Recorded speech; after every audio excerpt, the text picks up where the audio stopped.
बच्चों लोग इस क्वेश्चन में आपसे बोला गया है कि कौन सा स्टेटमेंट जो होगा इलेक्ट्रोफाइल के लिए करेक्ट होगा। तो ध्यान देंगे, इलेक्ट्रोफाइल किसको बोलते हैं? तो इलेक्ट्रोफाइल ऐसा स्पीसीज होता है जो लोन पे एक्सेप्ट करेगा, जिसके पास इलेक्ट्रॉन का कमी होगा। तो या तो इलेक्ट्रोफाइल पॉजिटिव चार्ज होगा, या तो अगर न्यूट्रल होगा तो उसके पास वैकेंट ऑर्बिटल खाली होना चाहिए।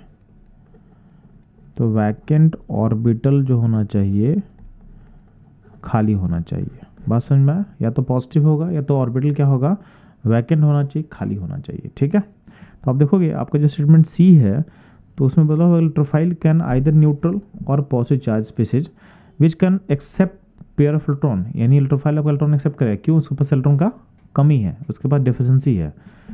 तो फ्रॉम द न्यूक्लियोफाइल, तो ये स्टेटमेंट क्या होगा, करेक्ट होगा। तो 40 इस क्वेश्चन का जो करेक्ट आंसर होगा ये होगा ऑप्शन सी। अब जो पहला स्टेटमेंट था उसमें बोला इलेक्ट्रोफाइल नेगेटिव चार्ज होता है, ठीक है, तो ये गलत हो जाएगा। बी में क्या बोला, इलेक्ट्रोफाइल क्या होता है, जनरली न्यूट्रल स्पीसीज होता है and can form by accepting pair of electron from nucleophile. तो इसमें क्या है, जनरली न्यूट्रल जो लिखा है इसके कारण गलत होगा। इलेक्ट्रोफाइल जनरली क्या होता है, पॉजिटिव होता है और न्यूट्रल दोनों हो सकता है, इसलिए बी स्टेटमेंट क्या होगा, इनकरेक्ट हो जाएगा।